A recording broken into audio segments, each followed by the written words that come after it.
आणि या निमित्ताने सबंध महाराष्ट्रभर ज्ञानोबारायांवर तुकोबारायांवर प्रेम करणारी माणसं आमच्या रक्तामध्ये ज्ञानोबा तुकोबा आहेत. मी नेहमी म्हणते छत्रपती शिवाजी आहेत, छत्रपती संभाजी आहेत. म्हणून आज आनंदाने आपल्या सगळ्यांचं दर्शन घेते. कीर्तन सेवेसाठी निरूपणासाठी घेतलेला अभंग हा संतश्रेष्ठ कैवल्य साम्राज्य चक्रवर्ती विश्वमाऊली ज्ञानोबाराय यांचा सगळ्यांच्या पाठांतरातला सगळ्यांच्या परिचित असलेला 3च चरणांचा खरं तर सेवेची मागणी करणाराच एक प्रकारचा अभंग आहे. विठ्ठल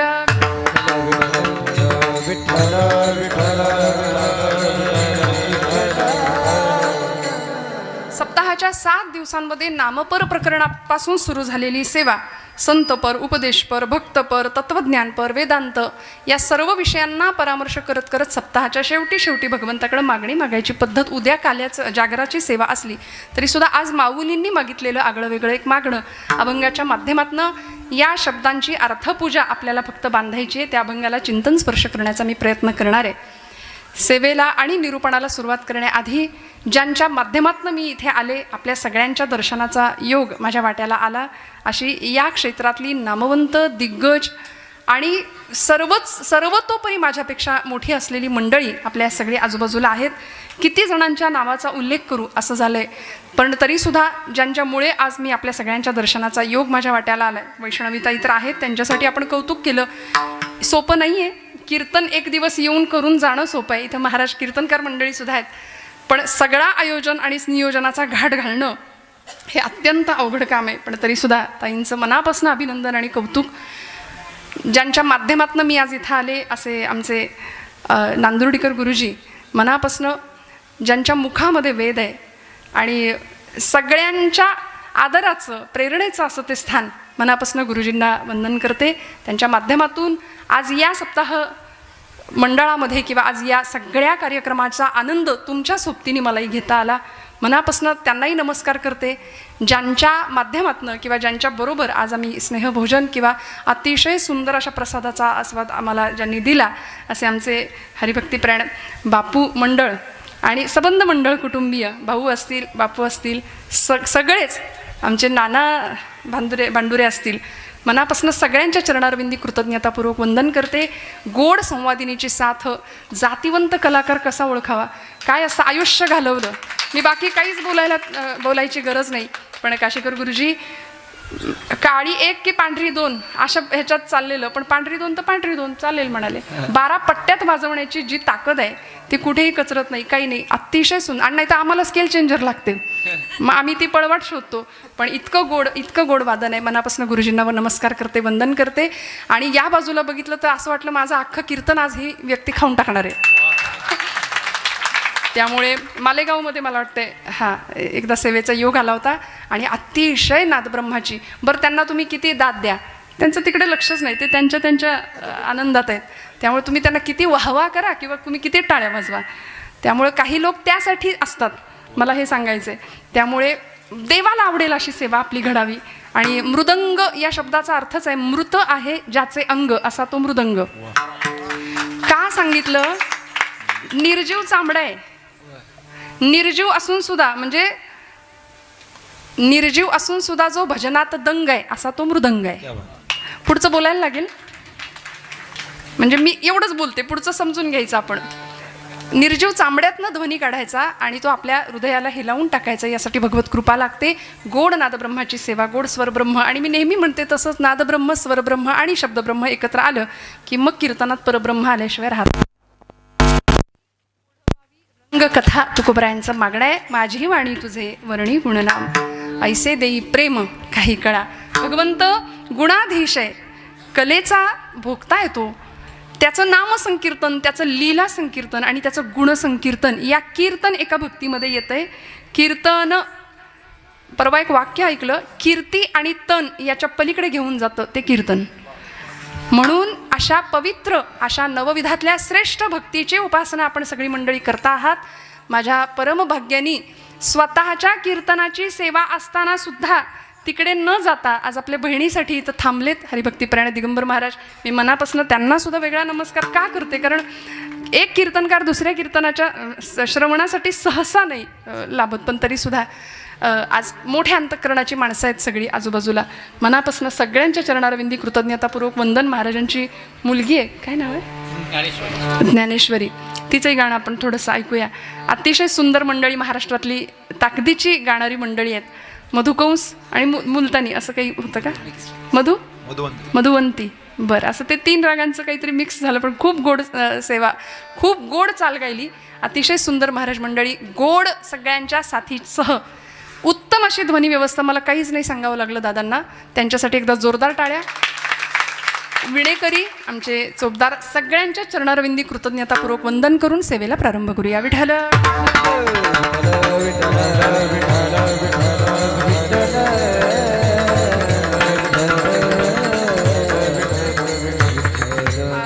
आणि हे असं असतं बघा, जे सगळ्यात मुख्य माणूस आहे, हां, स्वागतोत्सुक म्हणून आपल्या सगळ्यांचे मार्गदर्शक श्री पोपटराव जेजुरकर आणि या मंडळाचे अध्यक्ष आहेत. असं असतं, अध्यक्ष असतील, उपाध्यक्ष असतील, त्यांनी फक्त लोकांच्या अपेक्षा पूर्ण करायच्या, काम करायचं, सेवा करायची फक्त, पण तरीसुद्धा त्यांचा नामोल्लेख करणं गरजेचं आहे. सध्या इथे मला आज कुणीही सांगितलं नाही आमच्या नावाचा उल्लेख करा, आमच्या नावाचा, उलट ते आता नको म्हणतायत, नाही घेतलं तरी चालेल, आम्ही सेवेसाठी आहोत. पण काही मंडळी समोर चिठ्ठी देतात, म्हणजे अर्ध कीर्तन तेच असतं, तेच करावं लागतं मग, तर तसं नको. आणि आम्ही नावासाठी नाही, नामासाठी इथं आलो आहे. त्यामुळे ही जागा पवित्र आहे, हा धर्माचा मंडप आहे आणि ही भूमी इतकी पवित्र आहे. नमस्ते सदा वत्सले मातृभूमे त्वया हिंदू भूमे सुखम वर्धितोहम महामंगले पुण्यभूमे त्वदर्थे पतत्वेशकाया नमस्ते नमस्ते. हिंद भूमी आहे, आर्य भूमी आहे आणि इतक्या पवित्र अशा संस्कृतीमध्ये सणांचा, उत्सवांचा, व्रतवैकल्यांचा हा पर्वकाळ आहे. आमच्या महिला वर्गासाठी हा आनंदाचा महिना आहे. आमच्याकडे रक्षाबंधन आता आलं आहे, काही नाही का, उद्याच परवाच नागपंचमी झाली, काहींकडे मंगळागौर असते, सगळे सोहळे आपण या श्रावणामध्ये आयोजित करतो. भारतीय संस्कृतीप्रती भारतीय सगळा समाज बांधला जातोय त्या सणांनी आणि उत्सवांनी. निसर्गाप्रती कृतज्ञता व्यक्त करण्याचा हा पर्वकाळ आहे. श्रावणधारा बरसतायत आणि या पर्वकाळावर बघता बघता म्हणजे 1, 2 आणि 3रं वर्ष या उत्सवाचं, या महोत्सवाचं आणि ज्ञानेश्वरी पारायणाचं, ही परंपरा 100 वर्ष पुढच्या पिढीने चालवावी अशा सदिच्छा आणि शुभेच्छा या नारदांच्या गादीवरनं देते. 3रं वर्षच नव्हे तर 300 वर्षाची मोठी परंपरा या उत्सवाला लाभावी. आणि हा मारुतीराय दास्य भक्तीचं अत्यंत श्रेष्ठ असं उदाहरण आहे. त्यामुळे भक्ती कशी करायची, सेवा कशी करायची हे सांगण्याकरता आज ज्ञानोबरायांच्या अभंगाचा थोडासा स्पर्श, आपल्या चिंतन स्पर्श करायचा आहे. माऊलींना काय म्हणायचं हे आपण नाही सांगू शकत, कारण ज्ञानोबराय ज्ञानियांचे शिरोमणी आहेत, कैवल्य साम्राज्य चक्रवर्ती आहेत, ज्ञानियांचा राजा असलेले ज्ञानोबराय. विश्वाचं आर्त ज्यांनी स्वतःच्या हृदयात सामावलं, विश्वाचे आर्त माझ्या मनी प्रकाशले अवघेची झाले देह ब्रह्म, असे ज्ञानोबराय. साच आणि मवाळ मितुले आणि रसाळ शब्द जैसे कल्लोळ अमृताचे म्हणून या भूमीवरती ब्रह्मविद्येचा सुकाळ ज्यांनी केलाय. 12व्या शतकामध्ये नेवाशाच्या मंदिरामध्ये ज्ञानोबरायांचे शब्द घुमले. सच्चिदानंद बाबांनी ते लिहून काढले. बाबांनी लिहून काढले नसते, ज्ञानोबरायांनी शब्द मुखातून काढले नसते, तर तुमच्या माझ्या घरात आज ज्ञानेश्वरी आली नसती. पुढच्या काळात संतश्रेष्ठ एकनाथ महाराजांनी प्रतिशुद्ध केली नसती, तर तुम्हाला आम्हाला ज्ञानेश्वरी मिळाली नसती. म्हणून आज तुमच्या माझ्या जीवनामध्ये पडणाऱ्या सगळ्या प्रश्नांची सार्थ आणि समर्पक उत्तरं जर कुठं मिळतील तर ते कीर्तनात आणि संत वाङ्मयामध्ये. विठ्ठल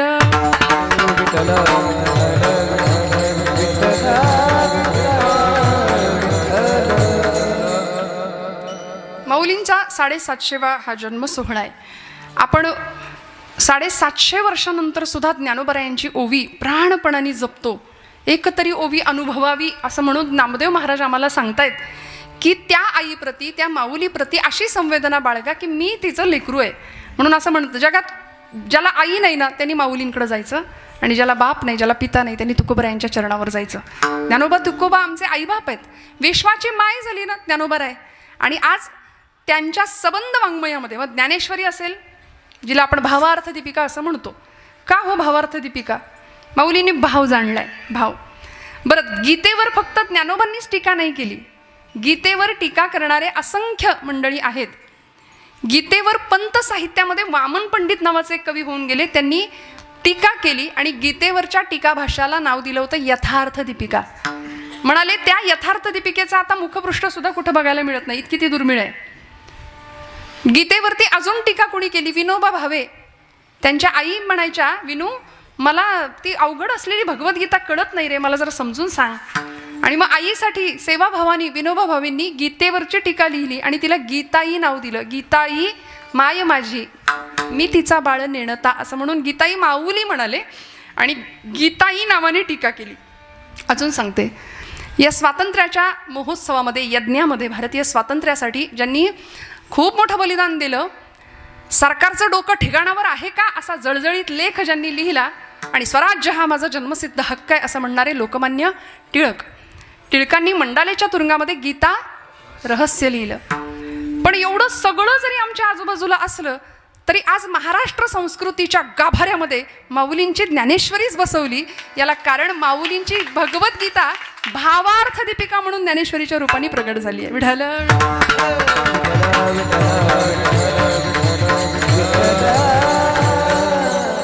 कारण माऊलींनी भावार्थ दीपिका का म्हटलं? भाव जाणला ज्ञानोबरायांनी, भाव. आणि म्हणून भाव हा भक्तीचा सौभाग्य तिलक आहे असं मी विधान करेन. भाव नुसती भक्ती अंतःकरणात असून उपयोग नाही, भाव हा भक्तीचा सौभाग्य तिलक आहे. सौभाग्यवती एखादी स्त्री सगळे अलंकार परिधान केलेत पण कपाळाला कुंकू नाही असं जर असेल तर भक्ती भावाशिवाय तशी दिसते. म्हणून भाव हा भक्तीचा सौभाग्य तिलक आहे. त्यामुळे माऊलींनी भाव जाणला, विश्वाचं आर्त, विश्वाचं दुःख स्वतःच्या हृदयात घेतलं, जगाची माय होण्याचं भाग्य अनुभवलं. आणि एवढंच नाही, साक्षात महाविष्णूचा अवतार हो. ती अक्षरे नवती देखा ब्रह्म साम्राज्य दीपिका, अर्जुनाला विचित कळिका प्रगटली असे.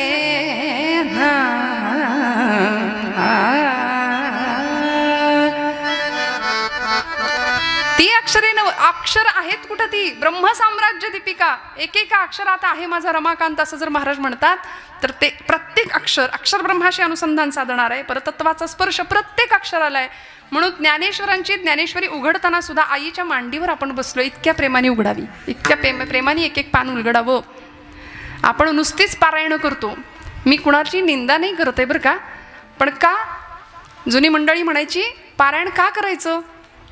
देगलूरकर महाराज जुने म्हणायचे पारायण का करायचं, कुठपर्यंत करायचं? एकाने विचारलं, महाराज पारायण कुठपर्यंत करायचं? ते म्हणले नारायण भेटेपर्यंत. पारायण कुठपर्यंत करायचं? जोपर्यंत नारायण भेटेल. पारायणाचा उद्देशच आहे नारायणाची प्राप्ती, जीवनाचा उद्देशच आहे भगवंताची प्राप्ती. कारण आपण काय करतो माहिती आहे, अखंड बोलत राहतो, ऐकायची तयारी नाही. हां, आज कुणी कुणाचं ऐकेन, आमचं भाग्य आहे 2 तास आपण आमचं ऐकताय, आमचं भाग्य हे आमचं, म्हणजे या गादीमुळे आमचं भाग्य आहे. अनादी काळापासून चालत आलेली ही परंपरा, नाही तर कुणी कुणाला विचारत नाही हो. आज लेकीच्या अंगावरून तुकडा ओवाळून टाकावा तसं स्वागत माझं मंडळ कुटुंबियांनी केलंय. म्हणजे हे कशाचं भाग्य आहे? हे माझं नाही, हे ज्ञानोबा तुकोबांची ही पुण्याही आमच्या पाठीशी लागली. म्हणून आज इतकं प्रेम महाराष्ट्राचं आणि इतकं प्रेम आपल्या सगळ्यांचं मिळतं. हे संतांचे उपकार आहेत आपल्या सगळ्यांच्यावरती. आज आम्ही इथं जमलो बसलो, हे जन्मोजन्मी आम्ही बहुपुण्य केले, तेव्हा या विठ्ठले कृपा केली, एका जन्माचं नाही. असं कुणीच समजू नका की मी कीर्तन केलं म्हणजे हे माझ्यासाठी आणि आम्ही कीर्तन ऐकलं, आम्ही कीर्तनात चाल गायली, आम्ही कीर्तनात वाजवलं नाही. तूची श्रोता वक्ता ज्ञानासी अंजन, सर्व होणे जाणे तुझ्या हाती. तुझी या सत्तेने बस, वेद सुद्धा त्याच्या सत्तेने जर बोलतात. श्रुती नेती नेती म्हणती गोविंदुरे. श्रुती म्हणाल्या न इति, तो कसा आहे कळतच नाही. मग त्याचं आम्ही गुणगान गाणारे कोण? आमच्या मुखातनं बोलतोय तो, आमच्या मुखातनं वाजवतोय तो, सगळंच करतोय. तुका म्हणे मज बोलवी तो देव, अर्थ भाव गुह्य तोची जाणे. आणि मग काय करते ही कथा? कीर्तन काय करतं?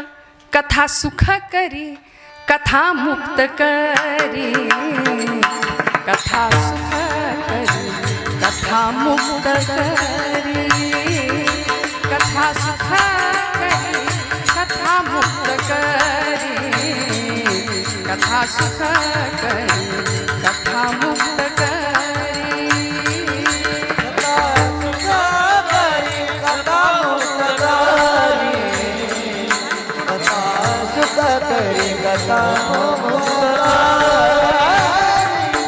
कथा सुखाकरी कथा मुक्तकारी कथा सुखाकरी कथा मुक्तकारी कथा याची बरी विठोबाची कथा याची बरी विठोबाची कथा सुख करी कथा मुक्त करी कथा सुख करी कथा मुक्त करी कथा सुख करी कथा मुक्त करी कथा सुख करी कथा मुक्त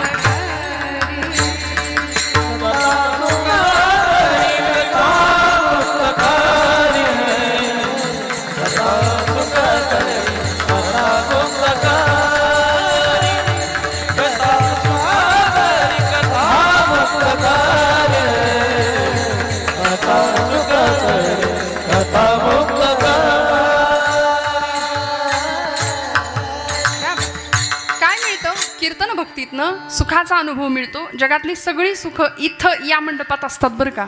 आपल्याला वाटतं सगळीकडं सुख आहे. सुख सगळीकडं नाही आहे. सुख फक्त कथेत आहे, कीर्तनात आहे. कथा सुख करी कथा मुक्त करी कथा याची बरी विठोबाची. तुका म्हणे कथा देवाचेही ध्यान समाधी लावून उभा असे.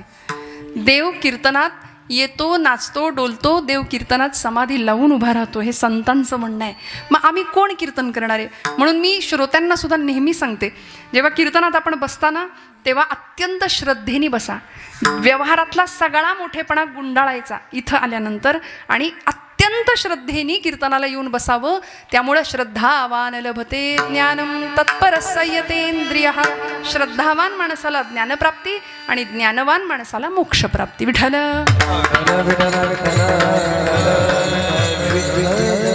मग इथं आल्यानंतर मोक्ष कुठं कधी मिळतो?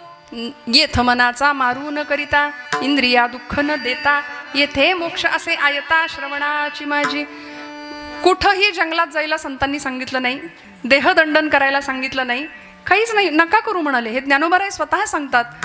कीर्तनात फक्त येऊन बसलो आपण की येथे मोक्ष असे आयता. सध्या आयतं आपल्याला आवडतं की नाही सगळं. मोक्ष सुद्धा आयता म्हणतायत ज्ञानोबाराय आपल्याला मिळेल. कुठं? कीर्तनामध्ये. होय अंग हरिरूप ही भावना इथं आल्याशिवाय राहणार नाही. म्हणून मी मगाशी म्हटलं आपण नुसतं बोलतो, मिळवत काही नाही, ऐकत काही नाही. आपण नुसतं चालतो चालतो चालतो पण पोचत कुठंच नाही.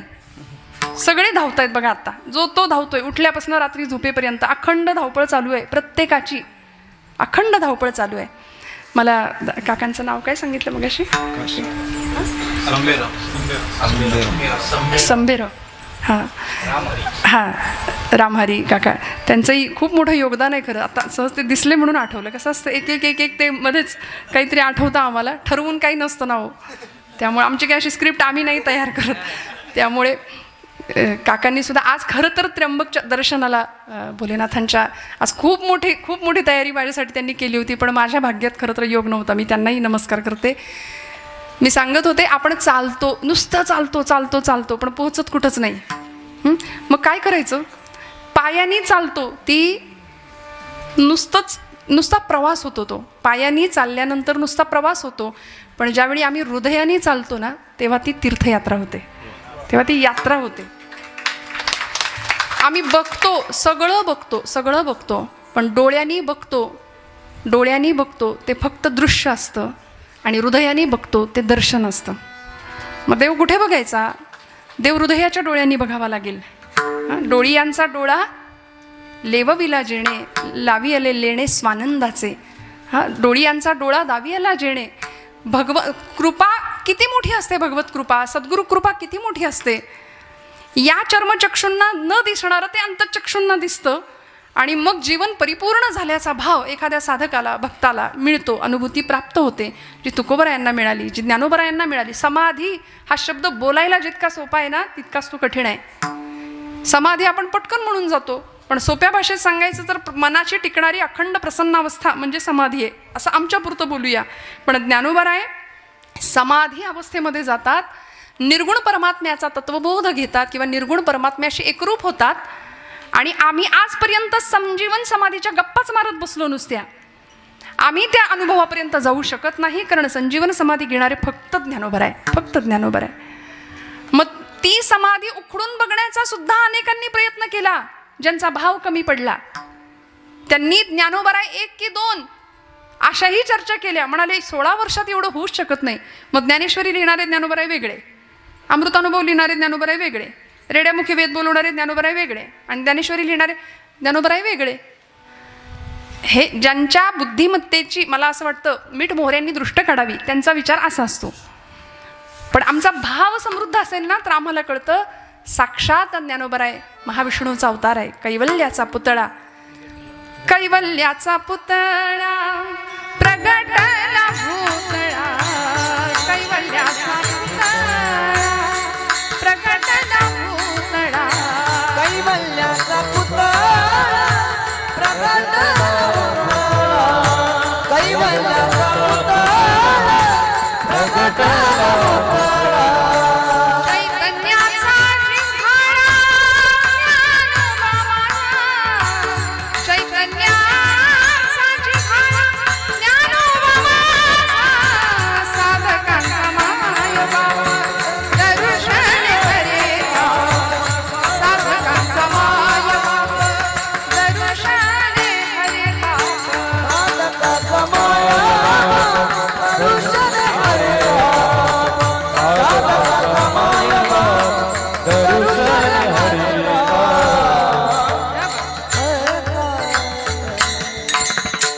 सर्वभूती सुखरूपा ज्ञानोबा माझा, साधकांचा मायबाप दर्शन हरिता. दर्शन मात्र, नुसतं दर्शन जरी झालं ना ज्ञानोबरायांचं तरी आमचं हृदय हे लावून निघतं. बघा, अर्धून मिलित नेत्र आहे माझ्या ज्ञानोबरायांचे. समाधीला नुसतं पाहिलं आणि निष्ठावंत एखादा वारकरी ज्यावेळी समाधीजवळ जातो, माझी माऊली म्हणून मिठी मारतो, तेव्हा हृदय गलबलल्याशिवाय राहत नाही. आणि खरंच माऊली म्हटलं तरी आमचं हृदय अंतःकरण हेलावतं. आणि जर हेलावत नसेल, हृदयाला पान्हा फुटत नसेल तर आम्ही माणूस नाही, आम्ही माणूस नाही. कारण एका हरिपाठासाठी, एका ज्ञानेश्वरीसाठी, अमृतानुभवासाठी, चांगदेव 65साठी, असंख्य विरहिण्या, असंख्य अभंग, या सगळ्यासाठी 1000 वेळा ज्ञानोबरायांचे पाय पकडले तरी ते कमी ठरणार आहेत. एवढे उपकार आहेत आमच्यावरती ज्ञानोबरायांचे, तुकोबरायांचे. या सबंध वाङ्मयातून, सबंध महाराजांची गाथा असेल, नाथांचं भागवत, समर्थांचं दासबोध, मनोबोध, हरिपाठ, या सगळ्याच वाङ्मयातनं तुम्हाला मला एक सुंदर असं पथप्रदर्शन केलं. कारण अपूर्ण असलेला जीव पूर्णत्वाला कधी जाईल? मी एक प्रश्न विचारून चिंतनाला आपण सुरुवात करूया. काय जीवाची दशा काय असली पाहिजे? जीव पूर्णत्वाला कधी जातो? नदीचं मूळ स्वरूप काय आहे? नदीचं मूळ स्वरूप काय आहे? जागे आहेत ना सगळे? हा, नदीचं मूळ स्वरूप काय आहे? म्हणजे जिथून नदी येते, हा, ते नदीचं मूळ स्वरूप. आपलं मूळ स्वरूप काय? हा जीव कुठून निर्माण झाला? शिवापासून. मग आपलं मूळ स्वरूप शिवतत्व आहे. हा, आई वडील हे व्यवहारात आहेत, पण आपण मूळ आपल्या सगळ्यांचा बाप तो आहे. ऐसा तो समर्थ ब्रह्मांडाचा धनी, तो मोठा आहे, तो जगतचालक आहे, जगाचा बाप आहे, अखिल कोट ब्रह्मांडाचा नायक असं म्हटलंय. अनेकांना प्रश्न पडले होते, शास्त्रज्ञांनी शोध लावले, आकाशामध्ये एकच आकाशगंगा आहे असं एक शास्त्रज्ञांना वाटलं. नंतर शोध लावत गेले, तेव्हा असं वाटलं नाही 2 आकाशगंगा आहेत. काहींना वाटलं नाही 3 आहेत, काहींना वाटलं 4 आहेत. अजून शोध लावत गेले आणि त्यांना कळेच ना. म्हणाले असा अनंत आकाशगंगा आहेत, इन्फिनिट, असंख्य आकाशगंगा आहेत. आणि तो जो अनंत शब्द आमच्या तुकोबरायांनी वापरला, अनंत ब्रह्मांडे उदरी हरी हा बालक नंदा घरी. ज्या आकाशगंगा आपण अनंत म्हणतो, आमचं विज्ञान, आमचं भूगोल आम्हाला सांगतं, ती अनंत ब्रह्मांडाचा नायक असलेला तो भगवंत, ती अनंत ब्रह्मांड ज्याच्या उदरात आहे, सहस्त्र शीर्षा सहस्त्राक्ष असा भगवंत आहे. किती मोठा आहे! अनंत बाहू दरवक्त नेत्रम विभूती योग सांगतो भगवंतांचा. पश्यामि त्वां सर्वतोऽनंत रूपम नान्तं न मध्यं न पुनस्तवादिं पश्यामि सर्वेश्वर विश्वरूपम पश्यामि विश्वेश्वर विश्वरूपम. ज्याला आदी नाही, अंत नाही, मध्य नाही, असा मोठा भगवंत. मग त्याचा शोध लावायचा असेल तर या जीवाला त्या शिवापर्यंत परत एकदा प्रवास करावा लागेल आणि मग ही जन्म मरणाची येरझार आहे ना ती संपेल. आम्ही नुसतेच फिरतोय. संसार या शब्दाचा अर्थ ज्ञानोबराय ज्ञानेश्वरी सांगतात, उपजणे आणि निमणे या नाव संसार. उपजणं म्हणजे काय? जन्माला येणं. निमणं म्हणजे जाणं. नुसतंच येतोय. किती वेळा जन्मा यावे, नुसती फजिती करतोय आपणच आपली स्वतःची. त्यामुळे अशी फजिती आपली होऊ नये याकरता संतांना आपली तळमळ वाटली, म्हणून आमच्या जीवनाचा एक सुंदर मार्ग त्यांनी दिला. सुंदर जीवन दिशा दिग्दर्शन केलं. मी म्हटलं नदीचं मूळ स्वरूप काय आहे? आपल्याला आपलं विज्ञान, आपलं भूगोल आपल्याला सांगतं की सूर्याच्या उष्णतेने समुद्राच्या पाण्याची वाफ होते. ती वाफ हलकी असल्या कारणाने वर जाते. हां, आणि हळूहळू त्या वाफेचे ढग तयार होतात. ते ढग थंड प्रदेशामध्ये आले की मग त्यातून पर्जन्यवृष्टी होते. तो पडणारा पाऊस पुढं ओहोळ, डोंगरातून, काड्या कपारींमधून वाहत वाहत वाहत वाहत वाहत वाहत सपाट प्रदेशावर येतो आणि तिची बनते नदी. ती नदी परत जाऊन मिळते तू का म्हणे गंगा सागर.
झाल्या उर्मी एकमय.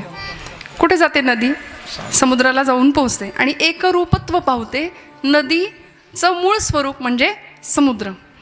तसं या जीवाचं मूळ स्वरूप आहे ते शिवतत्व. जीव शिव दोनी जीव शिव दोनी जीव शिव दोनी रूप झाले. जीव शिव दोनी एक रूप झाले.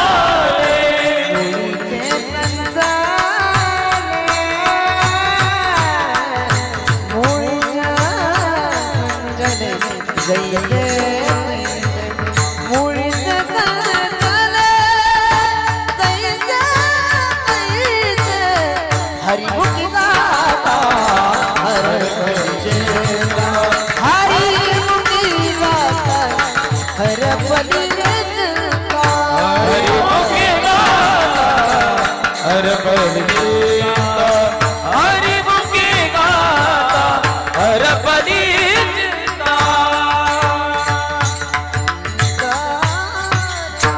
हरिमुखी गाता हरपली चिंता. जीवाशिवाचं ऐक्य ज्यावेळी संतांनी अनुभवलं त्यावेळी मी म्हणजेच देव आहे असा अनुभव संतांना प्राप्त झाला. आणि हा अनुभव ज्ञानोबरायांनी घेतला. भूतत्वाशी एकरूप झाले. विठ्ठल विठ्ठल विठ्ठल विठ्ठल विठ्ठल विठ्ठल विठ्ठल विठ्ठल विठ्ठल विठ्ठल. तरी आपलं शांततेत चाललंय. बरं आहे. हां, असं माऊली म्हणतात आम्हाला मूळ स्वरूपामध्ये पोहोचायचं आहे. बरं, मग त्याकरता उपास्य देवता निवडली विठ्ठल रखुमाई. जगाचा बाप आहे, जगाची माय आहे. पांडुरंग परमात्मा विटेवर 28 युगांपासून तिष्ठत उभे आहेत. त्या पंढरीनाथाला आपलंसं केलं. हां, ज्ञानोबरायांनी इतकं आपलं केलं की तो पांडुरंग परमात्मा जीवीचा जीवलग झाला ज्ञानोबरायांच्या. हां, माझ्या जीवीची आवडी पंढरपुरानी न गुढी, गोविंदाचे गुणी वेधले पांडुरंगी मन रंगले. त्यामुळे भगवान परमात्म्याला आपलं म्हटलं आणि तो जीव त्या शिवाशी एकरूप होण्याकरता कटिबद्ध झाला, सिद्ध झाला. आणि मग जीवीची या जीवा प्रेम भावाची या भावा तुझ वाचुनी केशवा अनुनावडे जीवे अनुसरणी अजूनी कान ये लळा लागला त्या चैतन्याचा. त्यामुळं चित्ताला मिळणारी चैतन्याची अत्यंत सुंदर अनुभूती माऊली घेतात. शेवटचं चरण घ्या. देवी वरू विठ्ठली ओ बाबर देवी वरू विठ्ठली ओ बाबर देवी वरू विठ्ठल बाबर देवी वरू विठ्ठल चित्ती चैतन्य चोरून नेले ओ चित्ती चैतन्य चोरून नेले ओ नेले ओ नेले ओ नवसिये नवसिये माझ्या नवसिये ओ नवसिये नवसिये माझ्या नवसिये ओ नवसिये नवसिये माझे नवसिये ओ नवसिये नवसिये माझे नवसिये ओ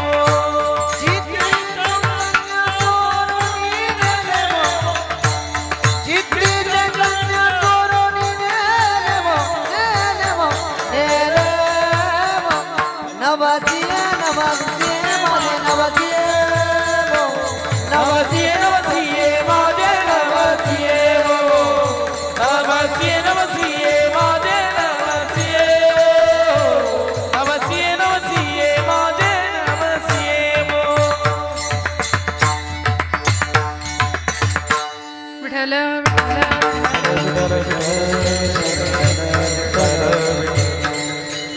भैरवी घेतली. मी अनेकांना वाटलं झालं कीर्तन, अजून तर 10:30. मला 12पर्यंतची परवानगी आहे. तुम्ही मला म्हणायचं नाही वाजले की 12 परत. त्यामुळे मला आज पूर्ण परवानगी आहे. पण तरीसुद्धा 12 वाजतील एवढं कीर्तन नाही करणार, काळजी करू नका. पण मला प्रवेश तिकडून दिसला, मला नाही कळलं कसं काय, म्हणून म्हटलं शेवटचं चरण घेऊया. चित्त चैतन्य चोरून नेले, त्या चित्ताला त्या चैतन्याचा लळा लागला पाहिजे. आम्हाला भगवंताची आवड लागली पाहिजे, जी माऊलींना लागली. आणि ज्ञानोबरायांनी किती आस करावी त्या चैतन्याची, किती आर्ततेने त्याला बोलावावं. पडिले दूर देशी मज आठवे मानसी, मज आठवे मानसी.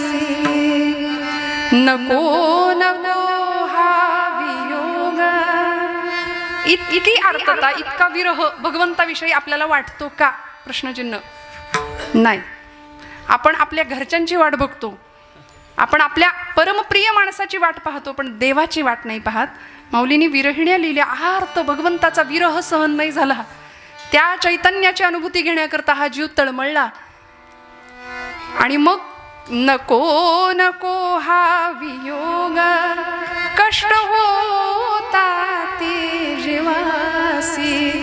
गरुड वाहना गंभीरा, ये गा दातारा. बाप रखुमा देवी वरू, बाप रखुमा देवी वरू. श्री विठ्ठला विठ्ठला श्री विठ्ठला. इतकी वाट बघावी, इतकी वाट बघावी. आणि मग एखाद्या वेळी तो भगवंत असा एखाद्या सुगंधाच्या रूपाने यावा. गोकुळातल्या गोपींना भास व्हायचे तसे. कुणाचे हो? कृष्ण परमात्म्याचे. अचानक एखादा सुगंध यायचा आणि वाटायचं गोकुळात परत कृष्ण आला की काय. मग एखाद्या विरहिणीने, एखाद्या गवळणीने म्हणावं की माझा भगवंत कसा आला. अवचिता परिमळू झुळकला अणुमाळू, अवचिता परिमळू झुळकला अणुमाळू. अवचिता परिमळू झुळकला अणुमाळू, अवचिता परिमळू झुळकला अणुमाळू. मी म्हणे गोपाळ आला गे माये, अवचिता परिमळू झुळकला अणुमाळू.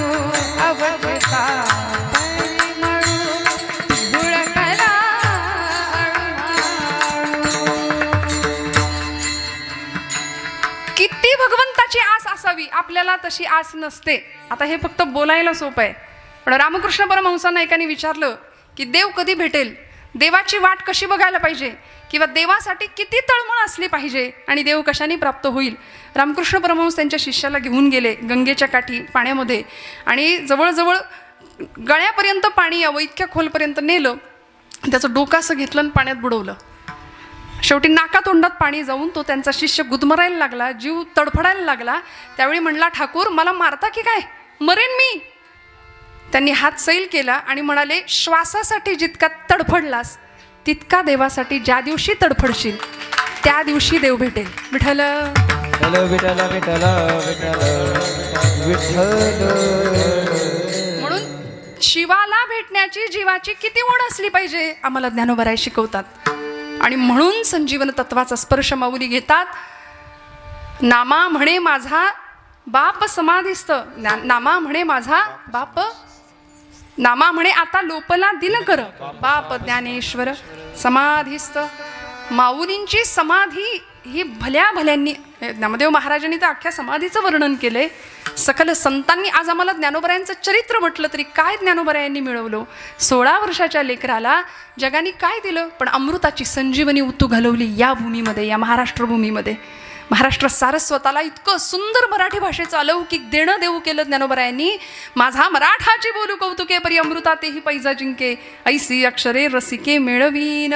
ज्या माय मराठीचा गौरव ज्ञानोबराय करतात 750 वर्षापूर्वी, ती माय मराठी आज आपण माऊलींची ज्ञानेश्वरी तुकोबरायांचा अभंग घेतला की आमचा आऊर अभिमानाने भरून आला पाहिजे.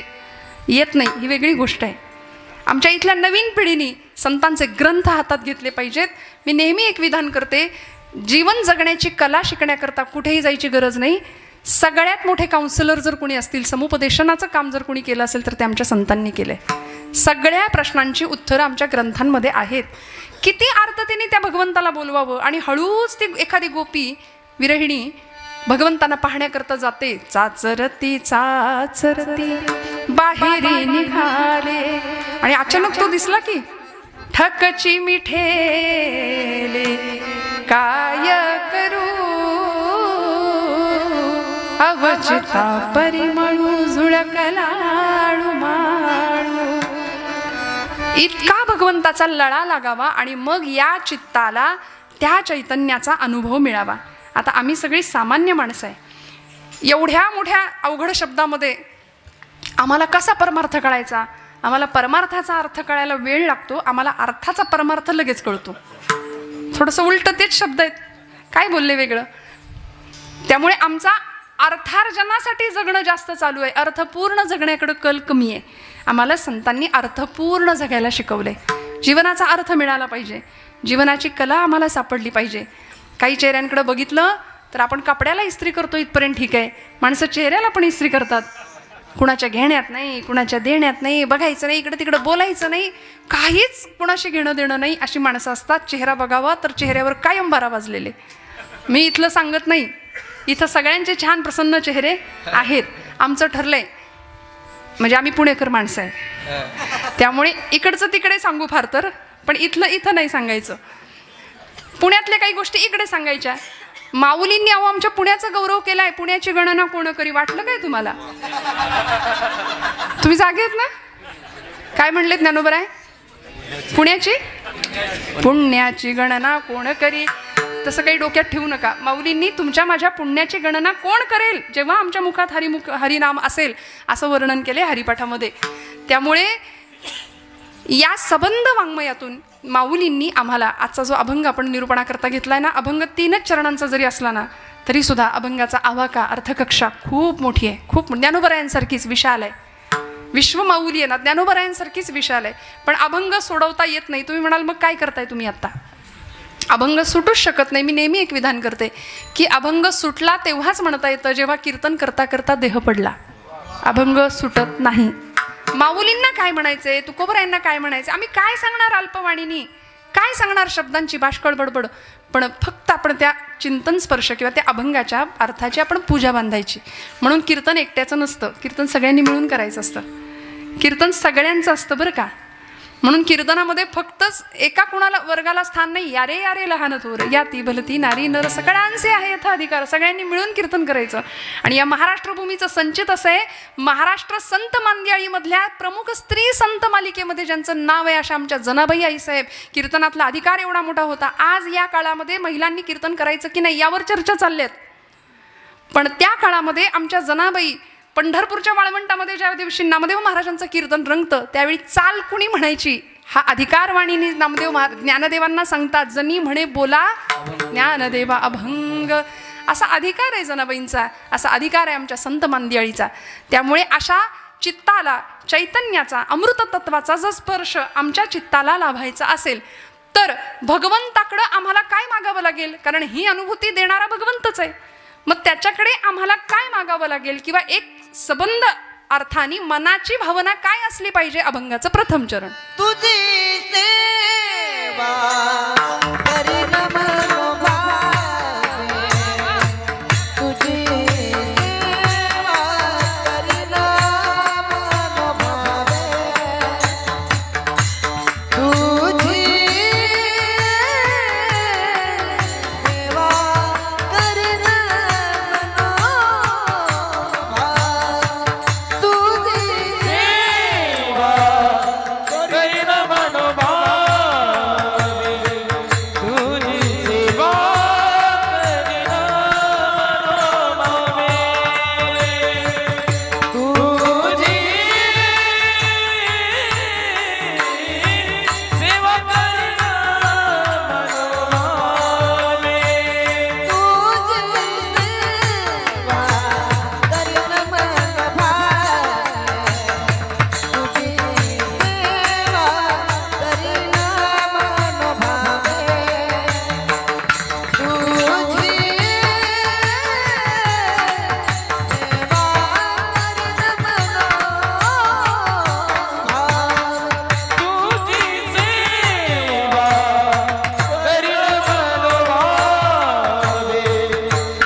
जोरदार टाळी वाजवा, जोरदार सगळ्यांसाठी.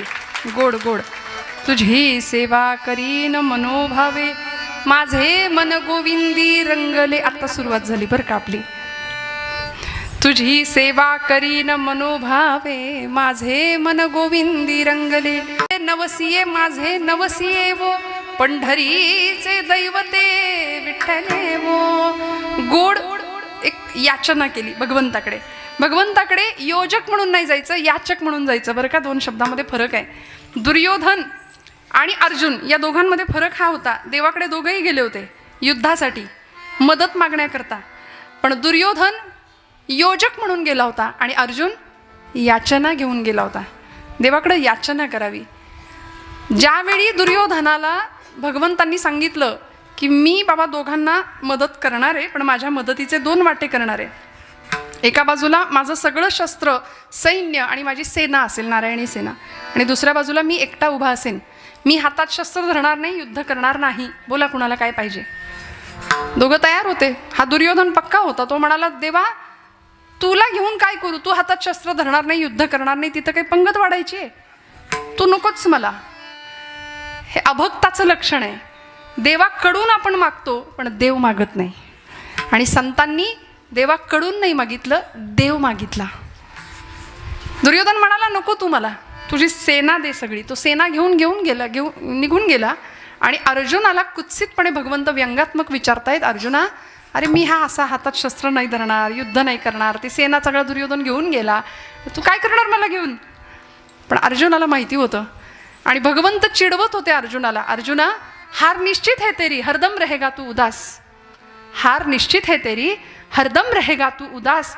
अरे माखन तो दुर्योधन ले गया, केवळ छास बची तेरे पास. घेऊन गेला तो, आता काय करणार काय? पण अर्जुन निष्ठावंत भक्त होता. सेवेचा भाव त्याला माहिती होता. भगवंताला सांगितलं, देवा जीत निश्चित है मेरी, जीत निश्चित है मेरी, दास नहीं हो सकता उदास. जीत निश्चित है मेरी, दास नहीं हो सकता उदास. अरे माखन लेकर क्या करूं जब माखन चोर है मेरे पास. काय मिळतं? सेवेचं फळ काय मिळतं? माऊलींनी आम्हाला हा भाव सांगितला. भगवंताच्या चरणावर भाव अर्पण करूया. तुझी सेवा करीन मनोभावे, माझे मन गोविंदी रंगले. बस. आणि मग त्याच मनाला छंद सुद्धा लागावा. गोविंद गोविंद गोविंद गोविंद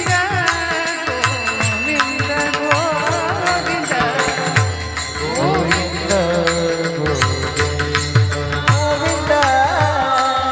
गोविंद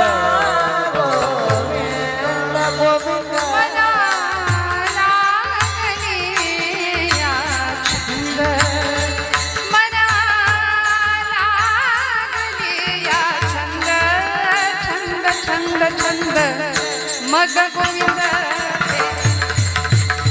आया, मग गोविंद ते गा. मनाला गलिया चंदा, मनाला गलिया चंदा. गोविंद मग गोविंद ते आया, मग गोविंद ते आया.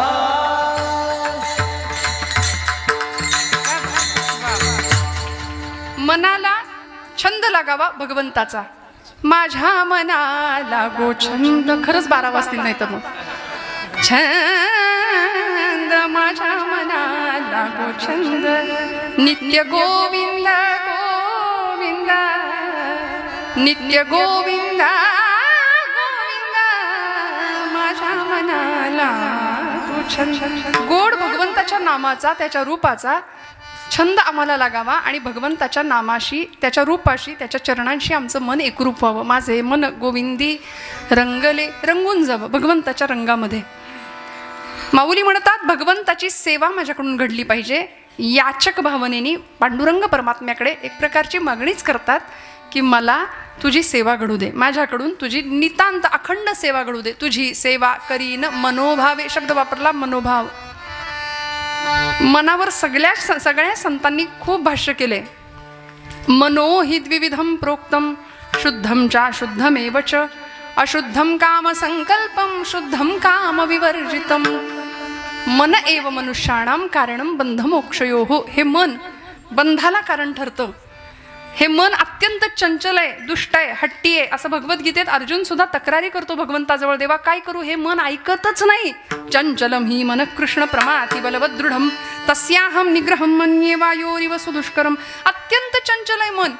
बरं, याच मनाच्या शुद्धतेसाठी ज्ञानोबराय भगवद्गीतेचा 12वा अध्याय आम्हाला सांगतात. अथ चित्तम समाधातुं न शक्नोषि मयि स्थिरम् अभ्यासयोगेन मामिच्छाप्तुं धनञ्जय मय्येव मन आधत्स्व मयि बुद्धिं निवेशय निवसिष्यसि मय्येव अत ऊर्ध्वं न संशयः. या सगळ्या मनाभोवतीच सगळं फिरवलं भगवंतांनी. मनाची शुद्धी, चित्ताची शुद्धी. त्यामुळं ती शुद्ध कशामुळे शुद्धता मिळेल?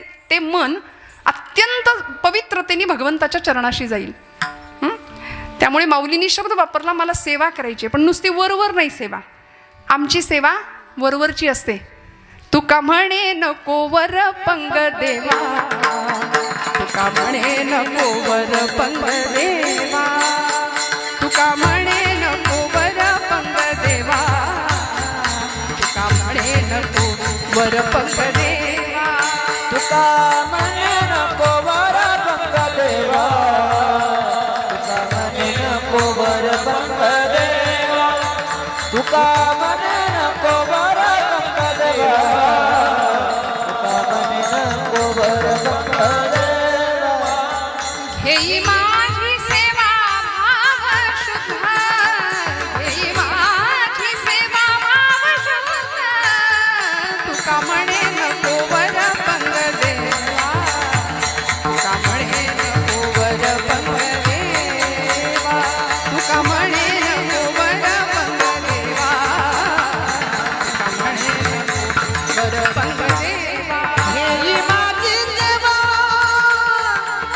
भाव शुद्ध, घेई माझी सेवा भाव शुद्ध, तुका म्हणे नको वर पंग देवा, तुका म्हणे नको वर पंग देवा, तुका म्हणे नको वर पंग देवा, तुका म्हणे नको वर पंग देवा. तुका म्हणे नको वरपंग देवा. बघा ना, हा आनंद कुठे आहे का दुसरीकडे? खरं सांगा, इथं बसलेल्यांनी सगळ्यांनी सांगा, हा आनंद दुसरीकडे कुठे आहे का? आपण वरवर येऊन बसलो का इथे? उगीच आपलं आता घरी बसवेनाच म्हणून आपण इथे आलो का? नाही ना, अंतःकरणापासून आलो ना. घेई माझी सेवा भाव शुद्ध.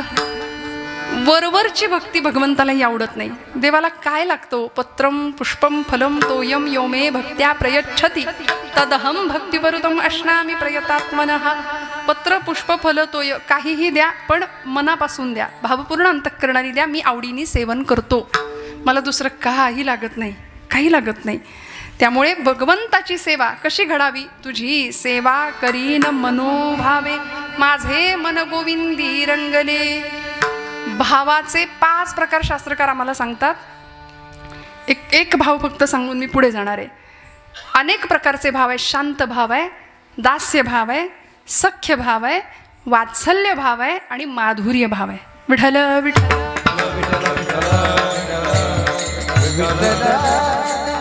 आपण पटपट उदाहरणं बघत पुढे जायचं. आता सगळे जागे राहा.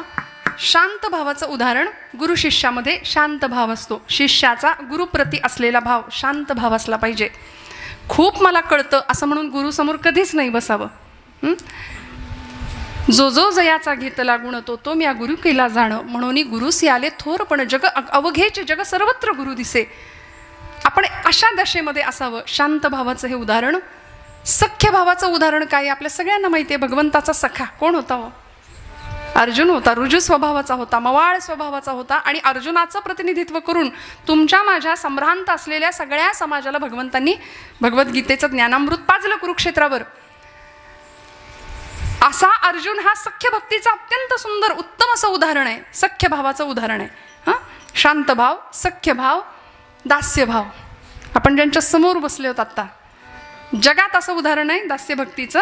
दास्य भावानी सेवा केली भगवंतांची आमच्या मारुतीरायांनी. रामायणातलं मारुती हे नाव जर काढून टाकलं तर काय उरतं? काही उरत नाही, काही नाही उरत. म्हणून तर मारुतीरायांना भगवंतांनी शेवटचा अनुभव दिला. भक्ताला देवाने अनुभव दिला. चित्त चैतन्य चोरून नेले. काय अभंगाभोवती फिरायचं बघा ना. दास्य भावाचं सर्वोत्तम उदाहरण आहे ज्ञानोबा आमचे मारुतीराय. मारुतीरायांनी रामांची किती सेवा करावी. रामबाण होते मारुतीराय रामांचे. प्रत्येक सेवेला, प्रत्येक कामाला हजर. प्रत्येक कामाला हजर आहेत. जन्म झाल्यापासून राम राम राम राम श्रीराम जय जय राम अखंड नामाचा एवढा उच्चार करावा आणि राम कार्यासाठीच आपलं जीवन समर्पित करावं.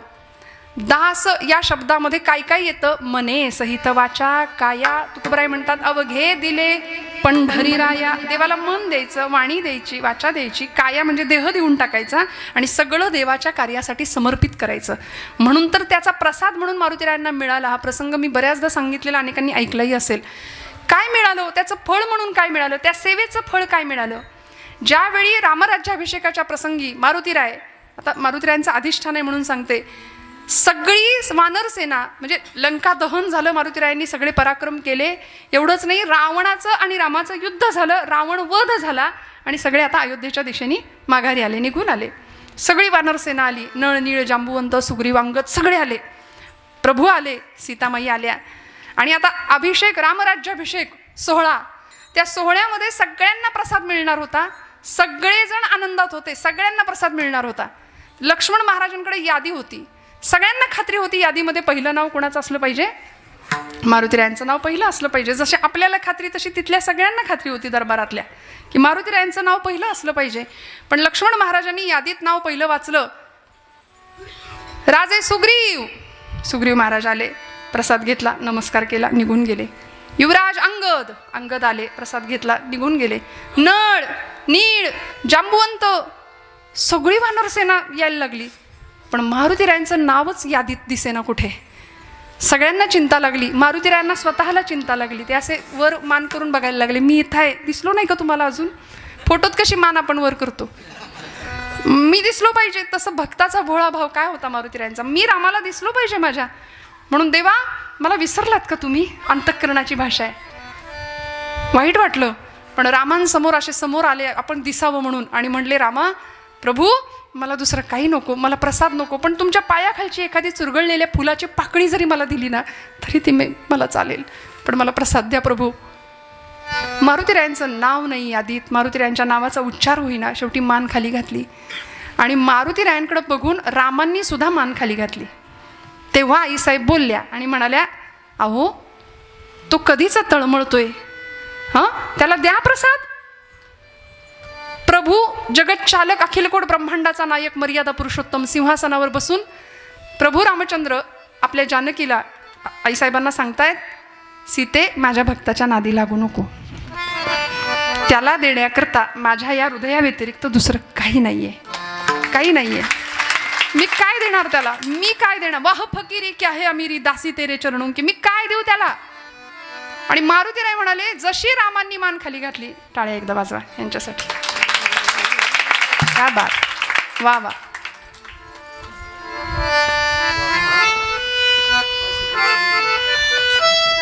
बॅकग्राऊंड म्युझिक लागतं की नाही आपल्या सगळ्यांना? सिरियलचा जमाना आहे सगळ्यांना, मग क्या बात.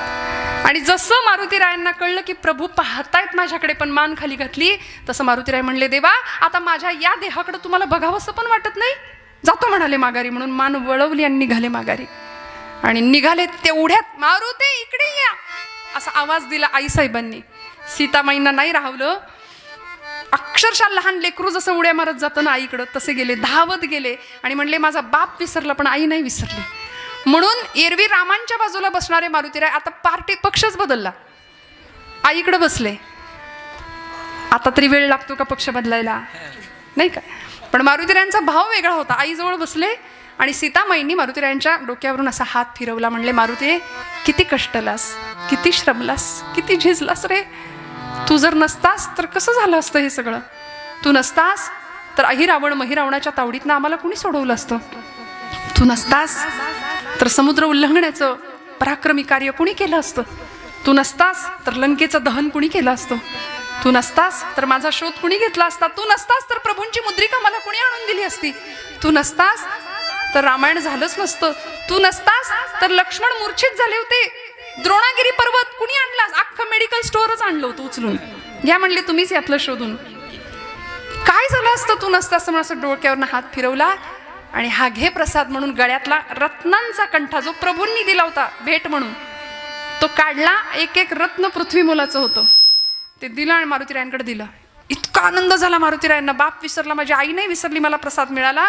आणि तो कंठा घेऊन नाचत उड्या मारत, कारण त्या प्रत्येक रत्नातनं पुढे राम सीता दिसत होते असंख्य रूपामध्ये. आनंदाच्या भरामध्ये मारुतीराय आले बाहेर आणि काही क्षण निघून गेले आणि धाडकन आवाज आला. तसा एक पहारेकरी धावत आला, म्हणले आईसाहेब तुम्ही दिलेला प्रसाद फोडला त्यांनी बाहेर जाऊन. आईसाहेबांनी बोलवून घेतलं, म्हणाले का रे मारुतीराय असं का केलं? काही म्हणाले कारण तिथं गेल्यानंतर ते चित्र बाहेरचं वेगळं दिसायला लागलं, राम सीता दिसतच नव्हते त्याच्यातून. समोर काही वेगळं दृश्य, झाडं झुडपं दिसायला लागली. आईसाहेब आणि माझा बाप प्रभू मारुतीराय रामचंद्र दिसेना म्हणून फोडलं, त्यात राम नाही म्हणून फोडलं, आणि ज्यात राम नाही ते मला नको म्हणाले. आईसाहेब म्हणाले एवढं राम राम राम करतोस? खरंच मारुतीराय इतकं प्रभूंवर प्रेम आहे? आणि मग त्या प्रसंगामध्ये सगळ्या दरबाराला काय, सगळ्या जगाला अवाक करून सोडेल ही मारुतीरायांची भक्ती. छाती विदीर्ण केली आणि सगळ्या जगाला राम सीतेचं दर्शन घडवलं. म्हणाले आईसाहेब रामच काय, तुम्ही सुद्धा आहात म्हणाले माझ्या हृदयामध्ये. किती प्रेम करावं, काय द्यावं भगवंतांनी या प्रसंगामध्ये. आता प्रभूंना राहवलं नाही, इतका वेळ सिंहासन सोडलं नव्हतं रामांनी, आणि आता रामप्रभू उठले, धावत गेले आणि कडकडून मिठी मारली मारुतीरायांना. वाल्मिकी रामायणामध्ये वाल्मिकी सांगतात की या प्रसंगामध्ये रामप्रभू मारुतीरायाला विचारतात, मारुतीराय सांगा आता तुम्ही कोण आहात? हे जे दृश्य आहे ना ते जीवाशिवाच्या भेटीचं आहे. चित्त चैतन्य चोरून नेले, इतकं सुंदर दृश्य. आपण कुणीतरी जुन्या मंडळींनी कधीतरी हा फोटो पाहिला असेल. रामांचं मस्तक मारुतीरायांच्या खांद्यावर आहे आणि मारुतीरायांचं डोकं रामांच्या खांद्यावर आहे. असं मिठीचं त्यांच्या भेटीचं एक दृश्य. अलीकडे ते दिसत नाही, चित्र दुर्मिळ झाले, पण कधीतरी शोधा, खूप सुंदर चित्र. त्यावेळी प्रभू बाजूला झाले आणि म्हणाले मारुतीराय सांगा आता तुम्ही कोण आहात? तुम्ही कोण आहात? मला माझ्या हृदया व्यतिरिक्त तुला द्यायला दुसरं काही नाही, मी मलाच तुला देऊन टाकतो. आणि मग मारुतीराय सांगतात देह पातळीवर जर हा प्रश्न तुम्ही मला विचाराल असाल तर देह बुद्ध्या तुदा सोहम. तुम्ही वाजवताय मग तेच सूर आता. जीव बुद्ध्या त्वदंशकः आत्मबुद्ध्या त्वमेव अहम् इति मे निश्चिता मती. देहबुद्ध्या त्वदासोहम, देह पातळीवर मी तुमचा दास आहे. जीवबुद्ध्या त्वदंशकः, जीव पातळीवर मी तुमचाच अंश आहे. आणि आत्मबुद्ध्या त्वमेव अहम्, आत्मपातळीवर जर तुम्ही हा प्रश्न मला विचारत असाल तर मी म्हणजे तुम्ही आणि तुम्ही म्हणजे मी. हा अनुभव मिळाला. कशाचं फळ? तुझी सेवा करीन मनोभावे, माझे मन गोविंदी रंगले. सेवेचं फळ मिळालं. आणि देवाच्या हृदयात, देवाच्या घरात शिरायचं जर काही दार असेल ना तर ते एकच आहे. ज्ञानोबराय सांगतात जो द्या ज्ञानाचा कुरुठा, तेथ सेवा हा दारवंटा, तो स्वाधीन करी सुभाटा ओळगोनी. देवाच्या घरात शिरण्याचं दार जर कुठलं असेल तर सेवेचा दारवंटा माऊली सांगतात. आणि ही सेवा भल्या भल्यांनी केली, देवभक्तांनी केली, देशभक्तांनी केली, धर्मभक्तांनी केली, राष्ट्रभक्तांनी केली. 32व्या वर्षी इंद्रायणी भीमेच्या काठी मृत्यूला निधड्या छातीने सामोरे जाणारे राज्याचे धाकले धनी. सेवाच होती धर्माची. जीवाची प्राणाची पर्वा नाही केली. औरंगजेब 1000 वेळा सांगत होता राजाजी मेरी बात मानो, धर्म बदला, हमारा मुस्लिम धर्म स्वीकार कर लो, कभी किसी हिंदू को न मिलेगी इतनी इज्जत आपको दे दूंगा, तमाम हिंदुस्तान की सूबेदारी आपको बहाल कर दी जाएगी, मेरी बात मानो, आप इस्लाम धर्म कबूल करो. पण संभाजीराजे वाकले नाहीत, झुकले नाहीत. देहाचे इंचावर तुकडे केले, पायापासून डोक्यापर्यंत. वडू तुळापूरच्या संगमावर रक्ताच्या चिळकांड्या उडाल्या होत्या भीमा इंद्राणीच्या संगमामध्ये. पण नाही, सेवेसाठी या प्राणाची बाजी लावली, सबंध देह समर्पण केला. आमच्या मातृभक्तांनी सुद्धा, देशभक्तांनी सुद्धा इथं रक्ताचं बलिदान दिलं. 15 ऑगस्ट देशाचा स्वातंत्र्य दिन काही दिवसांनी येतोय. ही भूमी देशवीरांची, शूरवीरांची आहे. इथं रक्त सांडलं आणि इथल्या प्रत्येक क्रांतिकारकांनी, प्रत्येक देशभक्तांनी सेवेचं योगदान दिलं. माऊली देवाची सेवा सांगतात. अनेकांनी आम्हाला देशाची, देशालाच देव मानलं. सावरकरांनी मातृभूमीलाच देव मानलं होतं. स्वतंत्रते भगवती, स्वतंत्रता देवीला भगवती स्वरूपामध्ये पूजलं होतं. भारत मातेला भगवती स्वरूपामध्ये पूजलं, जगदंबा स्वरूपामध्ये पूजलं आणि तिची पूजा केली, तिची आराधना केली. ज्यावेळी 50 वर्ष अंदमानची काळ कोठडी सुनावली जाते सावरकरांना, त्यावेळी बायको भेटायला येते सावरकरांची मुंबईच्या कारागृहामध्ये. यमुना त्यांचं नाव होतं. 18 वर्षाच्या होत्या, माई म्हणायचे सावरकर त्यांना. 25 वर्षाच्या आपल्या पतीला यमुना माई भेटायला जातात आणि साखळदंडांनी जखडलेला आपला पती आपल्या समोर पाहतात. काय असतं त्याग बघा. आणि 18 वर्षाच्या त्या सौभाग्यवती स्त्रीनी आपल्या नवऱ्याकडे बघावं, डोळ्यातनं टचकन पाणी आलं, पुसून टाकलं. सावरकर म्हणतात, माई ओळखलं नाही ना मला तुम्ही? कारण विलायतेहून लंडनहून बॅरिस्टर होऊन येणार होतो असं तुम्हाला वाटलं?